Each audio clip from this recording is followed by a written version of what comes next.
अभी 36वां श्लोक है, आप सभी पढ़िएगा।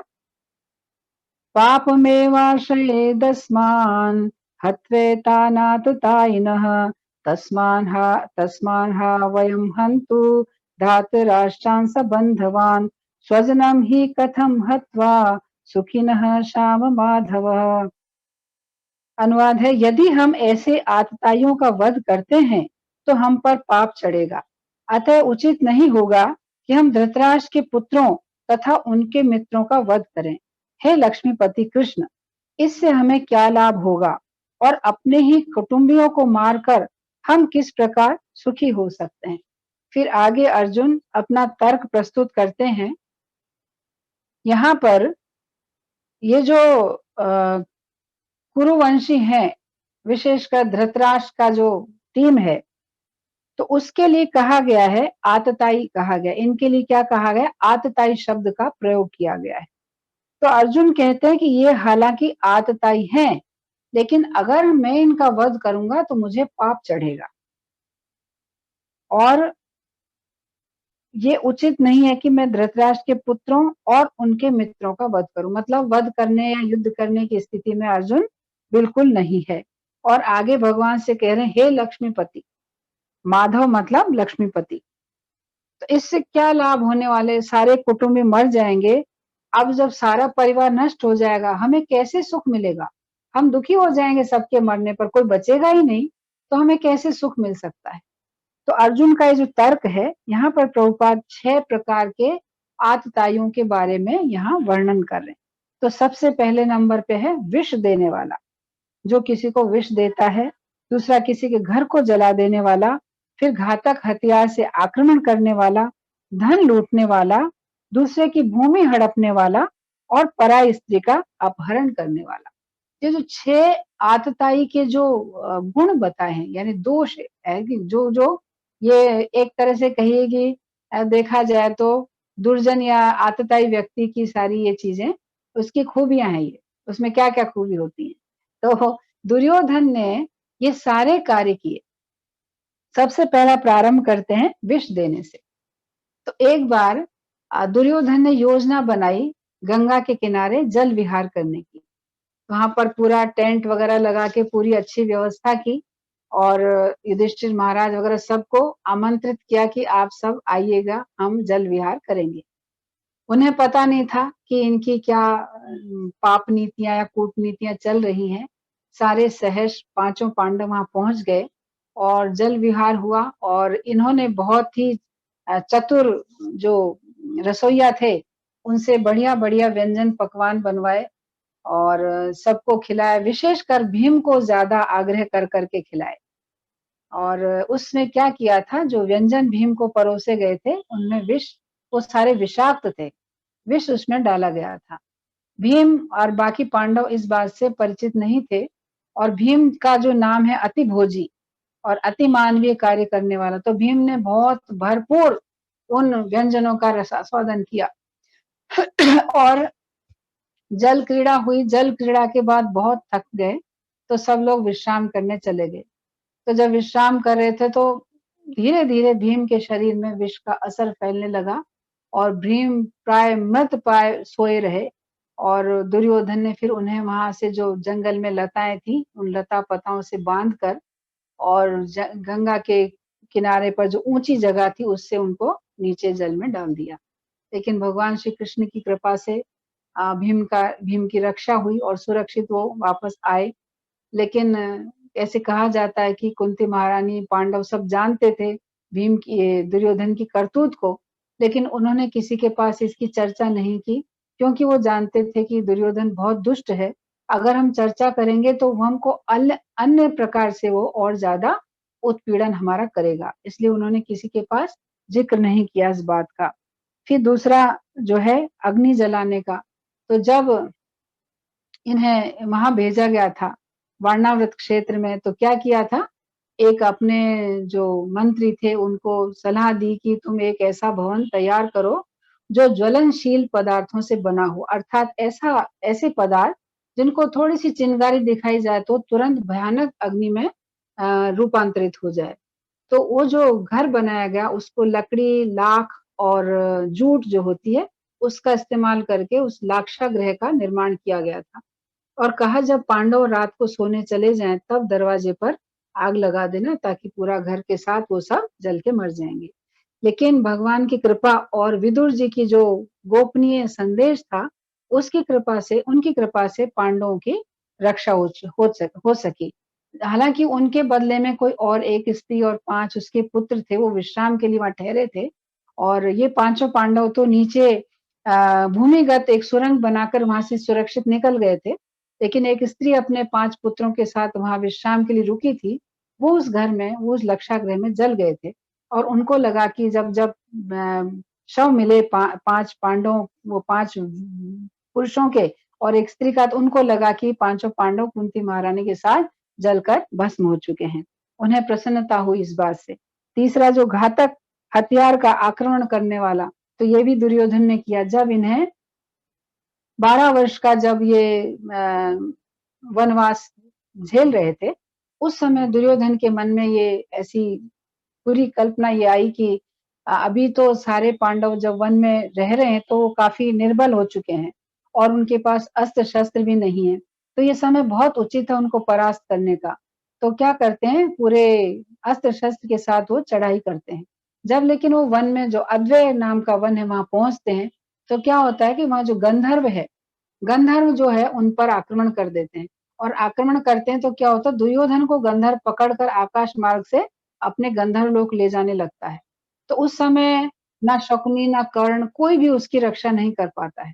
उस समय अर्जुन उसकी रक्षा करते हैं, दुर्योधन की जबकि दुर्योधन उनको क्षति पहुंचाने जा रहा था, लेकिन अर्जुन उस समय दुर्योधन के प्राणों की रक्षा करते हैं। तो यहाँ पर घातक हथियार से आक्रमण करने में भी इन्होंने कोई कमी नहीं छोड़ी थी। फिर धन लूटने वाली बात है। तो जब इनके पास धन था, राजसूय यज्ञ करने के बाद देखा इनके पास बहुत धन है, तो क्या करते हैं, अपने पिता के साथ, दरअसल पहले जो दूत क्रीड़ा हुई थी उसमें जब द्रौपदी का अपमान किया गया था, तो फिर धृतराज जो है वो उनको धन लौटाने की बात करते हैं दुर्योधन से कि तुम इनको लौटा दो।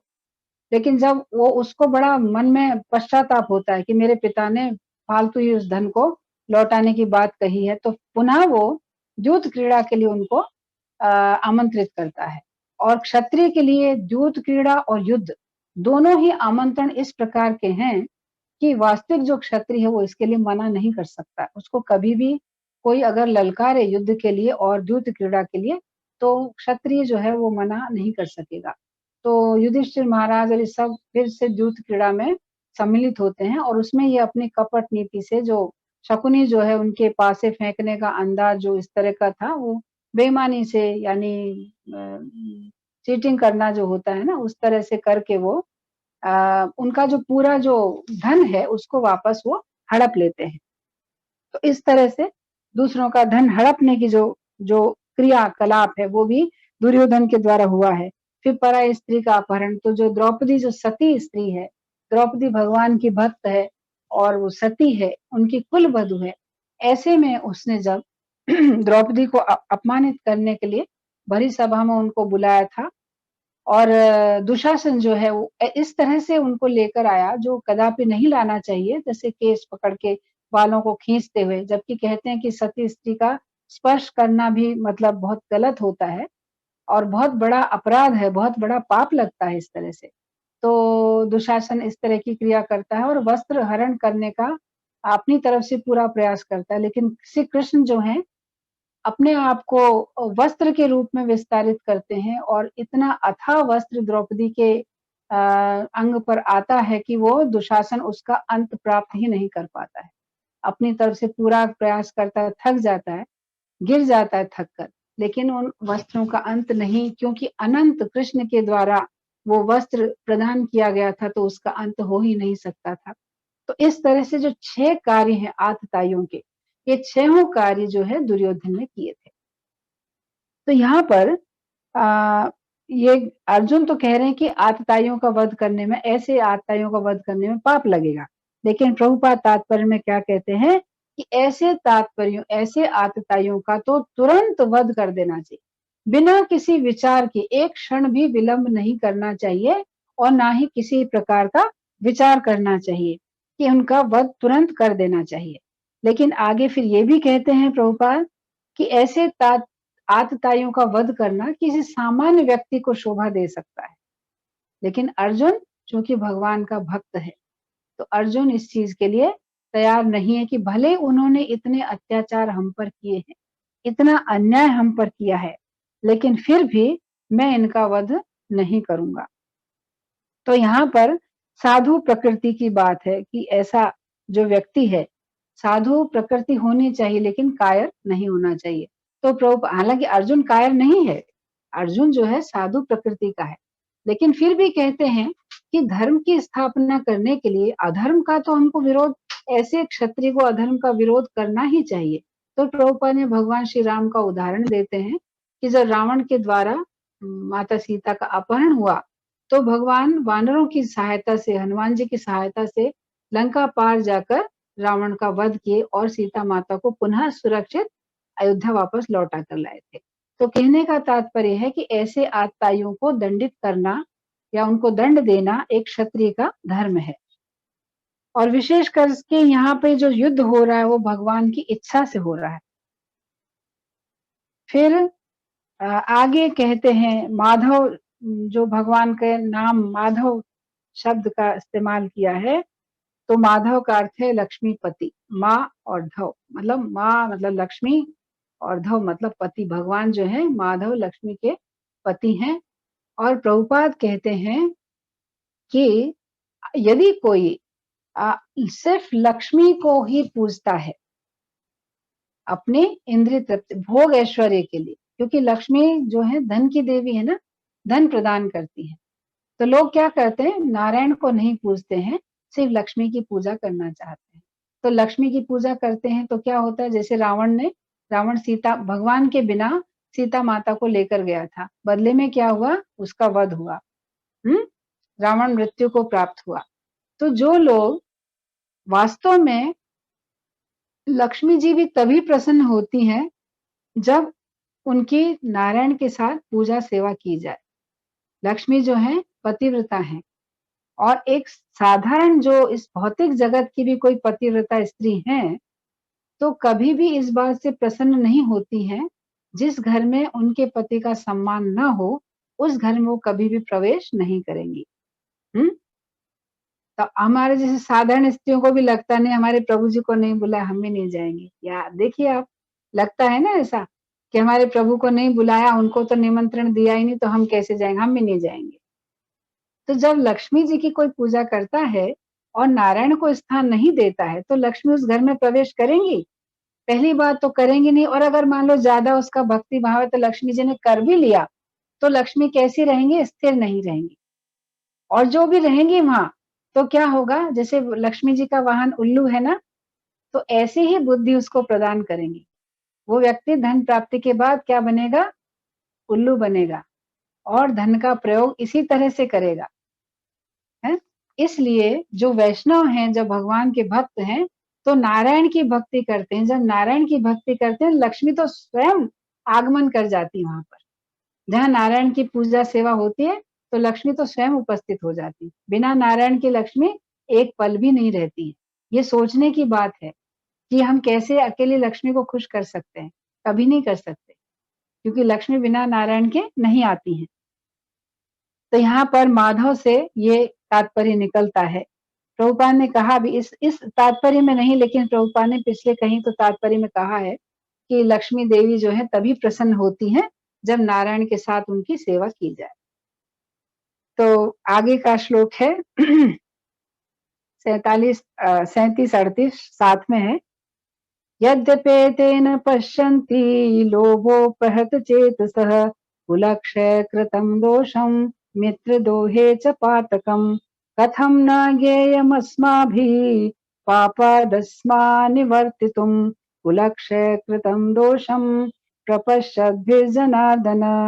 हे जनार्दन, यद्यपि लोभ से अभिभूत चित्त वाले ये लोग अपने परिवार को मारने या अपने मित्रों से द्रोह करने में कोई दोष नहीं देखते, किंतु हम लोग जो परिवार के विनष्ट करने में अपराध देख सकते हैं, ऐसे पाप कर्मों में क्यों प्रवृत्त हों। तो फिर आगे फिर अभी अर्जुन उपदेश दे रहे हैं भगवान को। भगवान बाद में उपदेश देंगे, अभी अर्जुन का चालू है।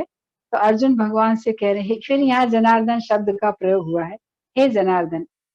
तो ये जितने भी लोग हैं विपक्ष में जो खड़े हैं, विशेषकर जो कौरव हैं, दुर्योधन और उसके सब भाई, ये कैसे हैं? लोभ से अभिभूत हैं, लोभी हैं। किसके लोभी हैं? राज्य के लोभी हैं।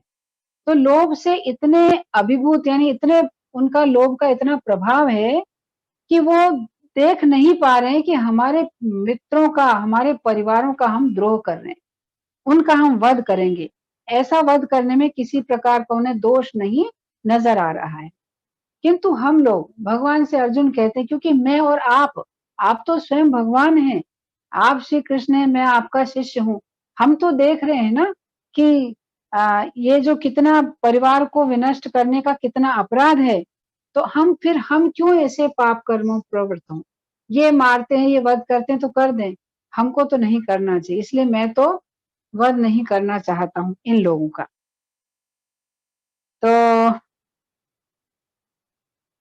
यहाँ पर प्रभुपाद कहे हैं इस चीज का कि अगर कोई युद्ध के लिए आमंत्रित करे तो क्षत्रिय को मना नहीं करना चाहिए। तो यहाँ पर ललकार रहा ना दुर्योधन, युद्ध के लिए तैयार हो जाओ भाई, चलो मेरे साथ युद्ध करो। तो इस ललकार को सुनकर अगर अर्जुन पीठ दिखाता है युद्ध से, तो ठीक बात नहीं है। हालांकि वो इसके दुष्परिणाम नहीं देखते हैं, तो भगवान से यही कह रहे हैं कि इनके आंखों पर लोभ का पर्दा चढ़ा हुआ है। तो जैसे भगवत गीता का जो दूसरा अध्याय है, उसमें श्लोक आता है ना, ध्याय तो विषयान पुंसा संगस्तेषु उपजायते, है ना, काम क्रोध लोभ उत्पन्न होते हैं। और लोभ से क्या होता है, जो उसकी स्मृति है वो विभ्रम हो जाता है, भ्रमित हो जाता है, भ्रमित हो जाता है, निर्णय नहीं कर पाता क्या सही है क्या गलत है। तो ऐसे व्यक्ति का पतन हो जाता है, विनाश हो जाता है। तो वही चीज जो है यहाँ पर दुर्योधन इस तरह के कार्य करने को उद्यत है, परिणाम नहीं देख पा रहा है कि क्या परिणाम होंगे युद्ध करने के। तो अर्जुन जो समझ रहा है इस चीज को, तो भगवान से कह रहा है कि हम तो इन परिणामों को देख रहे हैं, तो फिर हमें इनसे युद्ध नहीं करना चाहिए। और फिर क्या कह रहे हैं, कुल क्षय, कुल का विनाश हो जाएगा। पूरा जो कुल है, संपूर्ण जो वंश है, उसका नाश हो जाएगा। और द्रोह, मित्र द्रोह की बात है। तो यहाँ पर जो अर्जुन है, अर्जुन के मन में कुल द्रोह का तो भय है कि भाई युद्ध करूंगा तो जो पूरा कुल है वो समाप्त हो जाएगा। लेकिन मित्र द्रोह के प्रति अर्जुन जानता मुझे पाप नहीं लगेगा। क्यों? कि दुर्योधन और दुर्योधन की जो पार्टी, उसने कभी इनको मित्र समझा ही नहीं, हमेशा इनको, पांडवों को अपना शत्रु समझा था। और लोभ कैसा है कि इनका जो राज्य था, उस राज्य पर उन्होंने पूरा अधिपत्य जमा लिया। जब इनको जो दोबारा जो युद्ध हुआ, उसमें इनको 12 वर्ष का वनवास और 1 वर्ष का अज्ञातवास प्रदान किया गया था कि 12 साल तो तुमको वन में रहना है और 1 साल तुम्हें ऐसे व्यतीत करना है कि तुमको कोई जान नहीं पाए कि तुम पांडव हो। अगर तुमको कोई पहचान गया तो पुनः 12 वर्ष के लिए फिर से तुम्हें वनवास हो जाएगा। तो और शर्त क्या थी कि ये जो 12 वर्ष का वनवास और 1 वर्ष का जो अज्ञातवास का भोगना हो जाएगा, तब ये जो तुम्हारा राज्य है तुम्हें वापस दे दिया जाएगा। तो जब पांडवों ने 12 वर्ष और 1 वर्ष का जो अज्ञातवास है उसका पूरा पालन करने के बाद जब अपने राज्य की मांग की, तो इन्होंने राज्य देने से मना कर दिया। लोभवश और कामवश इनके राज्य पर अधिपत्य जताए रहे, उन्होंने राज्य को नहीं लौटाया। हालांकि उनका कर्तव्य था कि अपनी शर्त पूरी करके आए हैं, उस शर्त के अनुसार उन्हें राज्य दे देना चाहिए था। फिर भगवान जब शांति दूत बनकर जाते हैं, तो भगवान फिर 5 गांवों की मांग करते हैं कि ठीक है, तुम राज्य नहीं देना चाहते हो, कोई बात नहीं, सिर्फ 5 पांडव हैं, उनको 5 गांव दे दो। तो उनके उत्तर में क्या कहते हैं, हम तो सुई के नोक पर जितनी भूमि आती है ना, उतनी भी भूमि नहीं देंगे। अब तो युद्ध के द्वारा ही वो अपना राज्य प्राप्त करें, अन्यथा हम उन्हें राज्य नहीं लौटाएंगे। यहाँ पर जो जनार्दन शब्द का प्रयोग हुआ है, उसमें भी ऐसी चर्चा आती है कि जब दुर्योधन को पता चला कि भगवान शांति दूत बनकर आ रहे हैं हस्तिनापुर, तो भगवान के मार्ग में वो काफी व्यवस्थाएं करता, उनकी जगह जगह स्वागत और विश्राम की व्यवस्था करता है। लेकिन भगवान क्या है, भगवान जनार्दन है, जो उनके भक्तों को कष्ट देता है, उनके साथ मित्रता नहीं। तो भगवान जानबूझकर जो जंगल का मार्ग है उसका चुनाव करते हैं और अपने रथ पर आरूढ़ होकर जंगल के दूसरे मार्ग से भगवान हस्तिनापुर में प्रवेश करते हैं। तो इसका दुर्योधन को बुरा लगता है। और दूसरी चीज क्या करते हैं, उसके जो 56 व्यंजन वो बनवाता है और अपने महल में भगवान को भोजन के लिए आमंत्रित करता है, तो भगवान उसके आमंत्रण को स्वीकार नहीं करते, क्योंकि वो उनके भक्तों का द्रोही है, उनके भक्तों का आतताई है। इसलिए भगवान क्या करते हैं, विदुर के घर जाकर शाक ग्रहण, यानी जो उनके 56 भोग नहीं होता है वहां, लेकिन वहां भक्ति से मिश्रित, प्रेम से मिश्रित जो भोग है उसको भगवान ग्रहण करते हैं। तो यहाँ पर जो जनार्दन नाम है उसके बारे में ये कहा गया है कि भगवान ऐसे हैं कि अपने भक्तों के प्रति जो द्रोह करे उनसे कभी भी मित्रवत व्यवहार नहीं करते। तो इस श्लोक में अर्जुन यही कह रहे हैं कि ये लोग तो लोभी हैं, राज्य के लोभी हैं, देख नहीं पा रहे हैं, लेकिन हमें तो समझ में आ रहा है, तो हमको युद्ध नहीं करना चाहिए। मैं इसके विपरीत परिणाम देख रहा हूं, तो इसलिए मैं युद्ध नहीं करूंगा। तो यहाँ तात्पर्य में प्रभुपाद ये भी कह रहे हैं कि जैसे प्रभुपाद ने कहा कि अगर किसी क्षत्रिय को युद्ध और जूत क्रीड़ा की कोई ललकारता है, तो उसे उसको स्वीकार करना होता है। लेकिन साथ ही प्रभुपाद कहते हैं कि अर्जुन को तो दुष्परिणाम दिखाई दे रहे थे, अतः वह इस ललकार को स्वीकार नहीं कर सकता था। यदि परिणाम अच्छे हैं तो कर्तव्य पालन करना चाहिए, किंतु यदि परिणाम विपरीत हो तो हम उसके लिए बाध्य नहीं होते, ऐसा प्रभुपाद तात्पर्य में कह रहे हैं। और इन पक्ष विपक्षों पर विचार करके अर्जुन ने युद्ध न करने का निश्चय किया।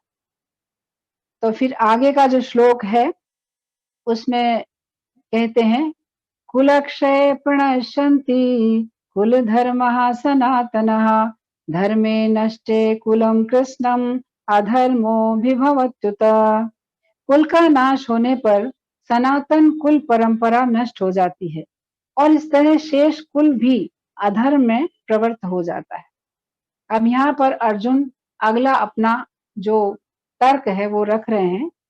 पहले कहा सब मर जाएंगे, सारा परिवार नष्ट हो जाएगा। अब भगवान से कह रहे हैं कि जब पूरा कुल नाश हो जाएगा, कुल के जब सारे लोग मर जाएंगे, तो क्या होगा, जो कुल की सनातन कुल परंपरा चली आ रही है वो नष्ट हो जाएगी और शेष जो कुल है, जो बचा हुआ कुल है, वंश है, वो अधर्म में प्रवृत्त हो जाएगा। तो कहने का तात्पर्य यह है कि ये जो युद्ध होने जा रहा था कुरुक्षेत्र में, उसमें सारे युवा लोग थे और घर के वृद्ध लोग भी युद्ध में भाग ले रहे थे। तो घर पे कौन बच रहा था, सिर्फ स्त्रियां और बच्चे बच रहे थे। यहाँ पर सनातन कुल परंपरा के बारे में चर्चा आती। सनातन का मतलब यहाँ पर, जैसे सनातन का तो मतलब ये होता है जिसका आदि और अंत नहीं हो, वो सनातन है। जैसे सनातन धर्म की भगवान ने स्थापना की, वो वास्तव में सनातन है। लेकिन यहाँ पर सनातन का मतलब है प्राचीन। तो इनके कुल की जो परंपरा प्राचीन काल से चली आ रही है, अगर वृद्ध लोग इस युद्ध में मारे जाएंगे तो कुल परंपरा को सिखाने वाला कोई भी नहीं बचेगा। जीवित कौन बचेंगे, बच्चे और स्त्रियां।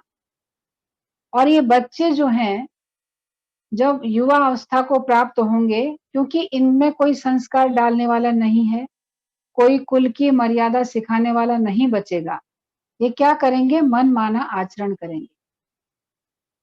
धर्म की नीति पर या कुल की जो परंपरा है, उन परंपराओं का पालन नहीं करेंगे।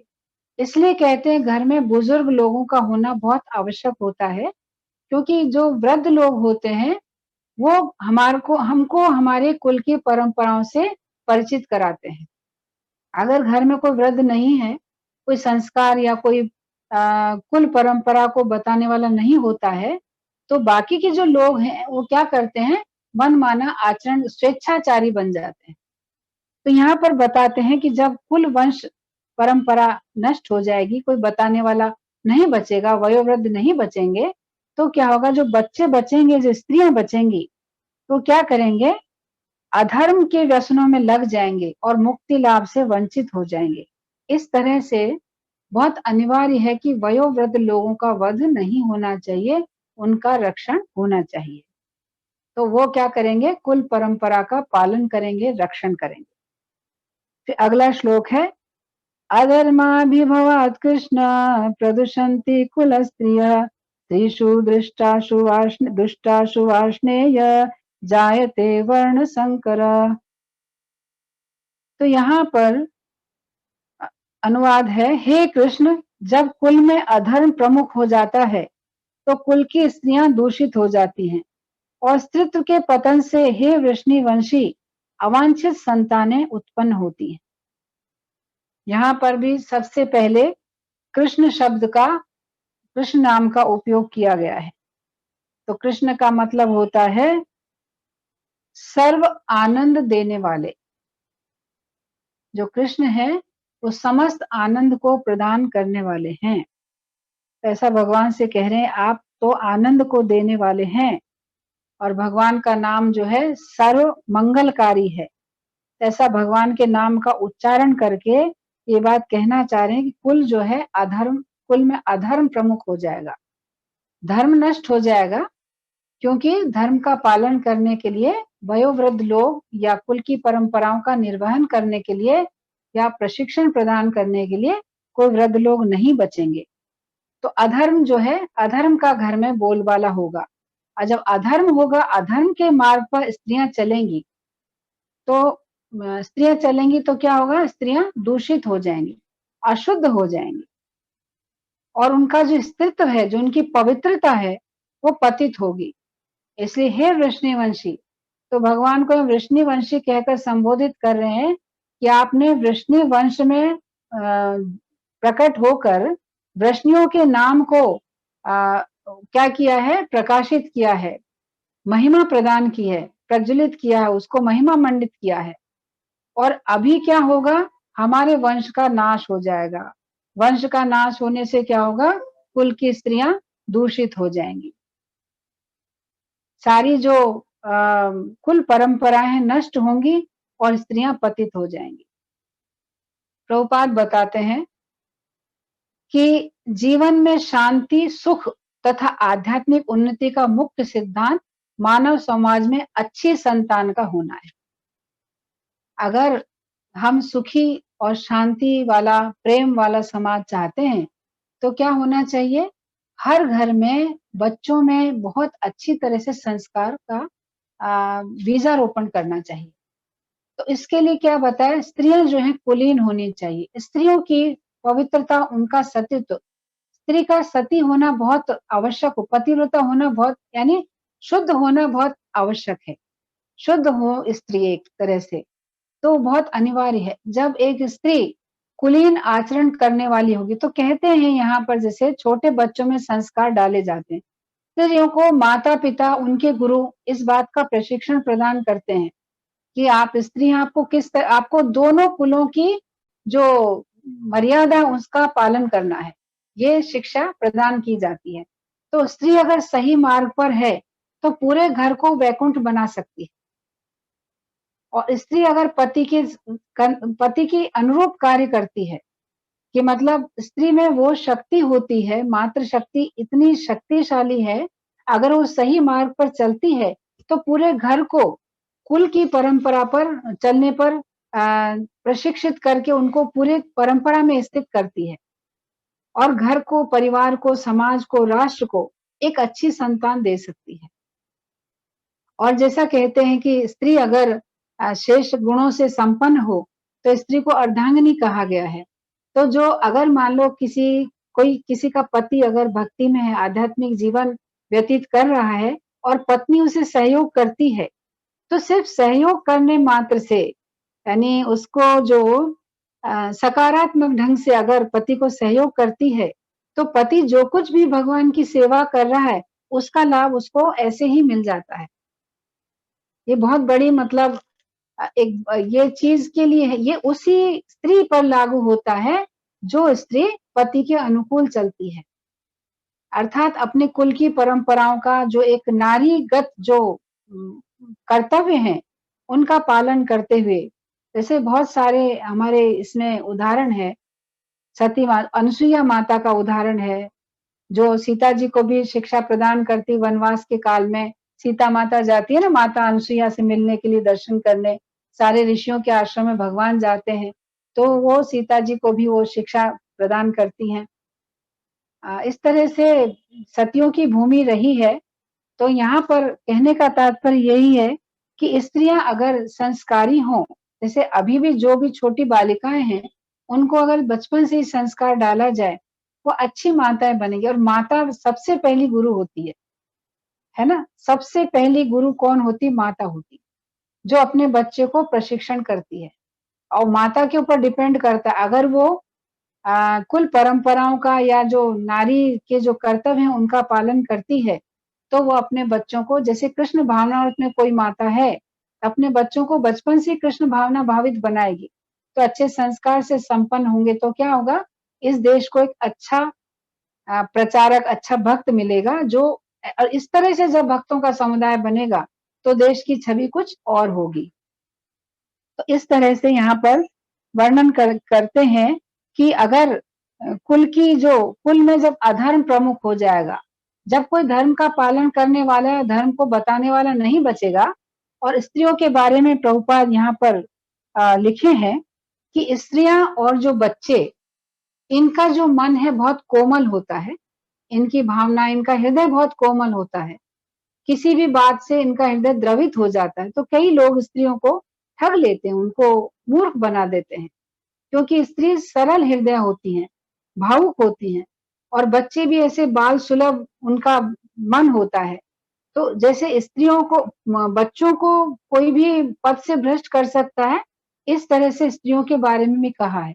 लेकिन प्रभुपाद ये भी कहते हैं साथ में कि ये साधारण स्त्रियों के बारे में है, लेकिन जो वैष्णवी होती हैं, जो कृष्ण भावनामृत में हैं, जो कृष्ण भक्ति का अनुशीलन करती हैं, उनके साथ इस तरह का नहीं होता। क्यों? क्योंकि उन्हें कृष्ण बुद्धि प्रदान करते हैं। उनकी बुद्धि यानी उनकी मति की कृष्ण जो है संचालन करते हैं। और जो कृष्ण भावनामृत में है, तो इस तरह की दुर्मति को प्राप्त नहीं होती, उन्हें कोई इस तरह से मूर्ख नहीं बना सकता। कहते भी है ना, कृष्ण भक्त बड़ा चतुर। जो भी कृष्ण भक्त है, चाहे स्त्री हो या पुरुष हो, तो भगवान उन्हें चातुर्य प्रदान करते हैं। तो इस तरह से यहाँ पे अर्जुन कह रहे हैं कि आप तो वृष्णि वंश हैं, वृष्णि वंश को आपने इतना प्रकाशित किया है, और हमारा जो कुल है वो ऐसे नष्ट हो जाएगा, सारी कुल की स्त्रियों का पतन हो जाएगा, तो सारा कुल जो है विनष्ट हो जाएगा। इस तरह से, और ऐसा होगा, स्त्रियों का जब पतन होगा तो क्या होगा? वर्ण संकर संतान उत्पन्न होगी, अवांछित संतान उत्पन्न होगी। कोई भी स्त्री स्वेच्छा से पर पुरुष गमन करेगी, इस तरह की स्थिति, ऐसी भयावह स्थिति पैदा होगी, तो पूरा कुल जो है अधर्मी बन जाएगा। कुल में धर्म और उसकी जो परंपरा है, जो प्राचीन काल से चली आ रही, वो नष्ट विनष्ट हो जाएगी। इस तरह से अर्जुन जो है भगवान के समक्ष ये कई प्रकार के तर्क रख रहा है युद्ध नहीं करने के लिए। तो सब ठीक है। और कुछ, अगर आप कुछ कहना चाहते हैं या कुछ प्रश्न है, तो आप रेज हैंड कर सकते हैं, फिर अनम्यूट करके आप बोल सकते हैं।